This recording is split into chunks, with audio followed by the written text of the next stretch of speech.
Hello ladies! God has blessed us with another beautiful, sunshiny, slightly warm winter day. This is Thankful Thriftiness.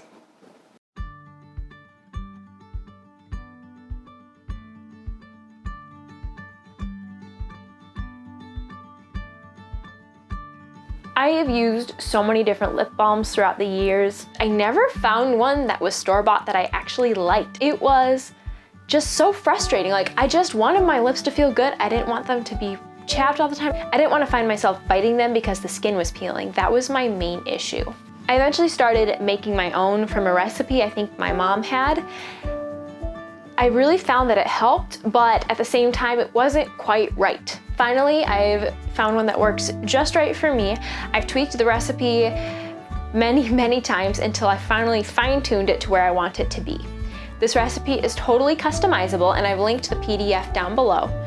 This lip balm is great because I don't really have to use it all that much, and it stays on really well. Your two base ingredients are going to be an oil and beeswax. I bought my beeswax from Walmart, I believe. You can buy it from a lot of different places. That just seemed to be the best deal I could find. Make sure it's real beeswax. I use olive oil. A lot of people would use coconut oil. It was just a little too thin for me, I guess you could say. I prefer olive oil, but it's really up to your personal preference. My containers I used are literally sample cups that we used when we sold granola several years back at the farmer's market, my sisters and I. And it just is what I have. It works really well. If you can find actual lip balm containers, those would probably work best, but this is what I've got, so this is what I'm using. So I'm gonna take you in my kitchen with me and show you how to make it. Watch this video to the end for a little bonus recipe. You're going to need your containers, a pot to use as a double boiler, a glass measuring cup, beeswax, olive oil. I also add castor oil because it's also really good for your skin. A canning jar lid to help separate your measuring cup from the bottom of your pot in the double boiler.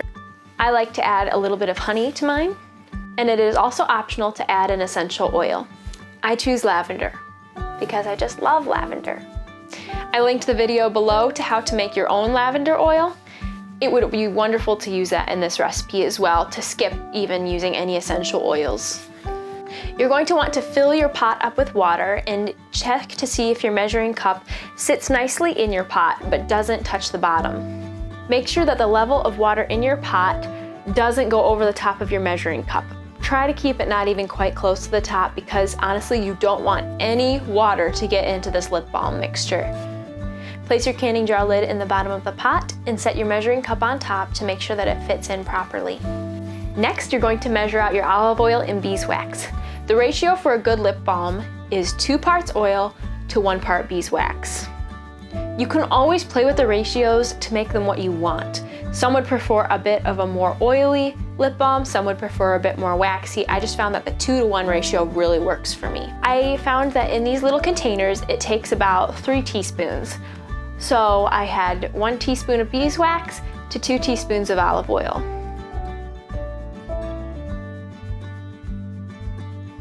I then multiplied that by the number of containers I had. I think I had 6, and I put the mixture inside of my measuring cup.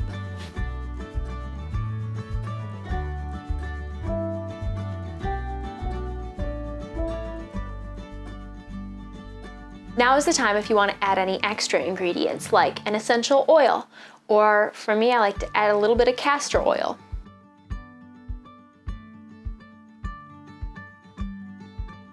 I also like to add a little bit of honey. A warning about the honey. Honey and oil do not mix, so the honey will settle to the bottom of your containers in the end.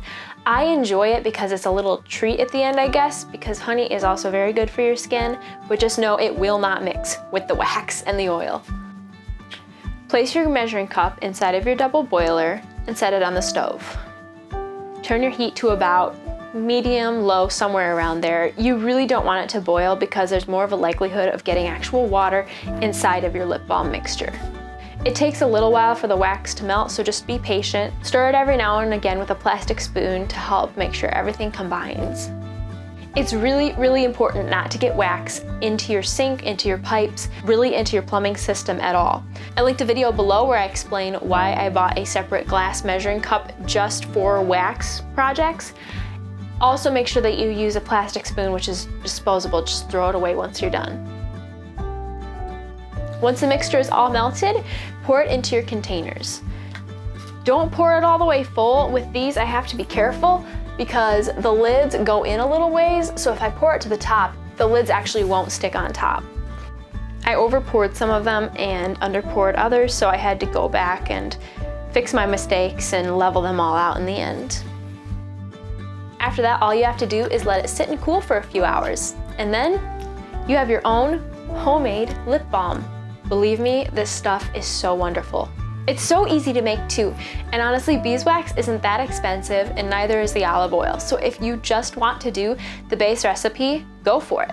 Use lighter tasting olive oil because you don't want the robust olive oil flavor in your lip balm necessarily. I enjoy just wearing this every single day. Normally put it on in the morning and at night, and that's all I need. Now for a little bonus recipe. My feet also get very rough and dry, so I thought, hey, why don't I just mess with the proportions of this lip balm and make like a balm for my feet? And oh my goodness, this stuff worked overnight. It was crazy. Before my wedding, I had to get one of those foot peels because my feet were such a mess.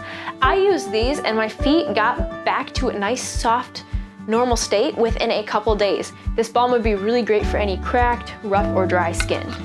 It is literally the same recipe as the lip balm. Same process, everything. All you have to do is change the ratio of oil to wax to 4 or 5 parts oil to 1 part wax. That is literally it. Heat it up, pour it in your container, and let it cool, and then you're all set to go. So what lip balm brand do you like to use? Please let me know in the comments below. I hope this video has been helpful to you, and I hope you try making your own lip balm at least once. Seriously, it's so much fun. It's kind of a science experiment, it feels like anyways, and you can tweak this recipe to make it however you want to. If this video was helpful to you and you'd like to see more like it, please like this video and subscribe to this channel. I hope you all have a wonderful day.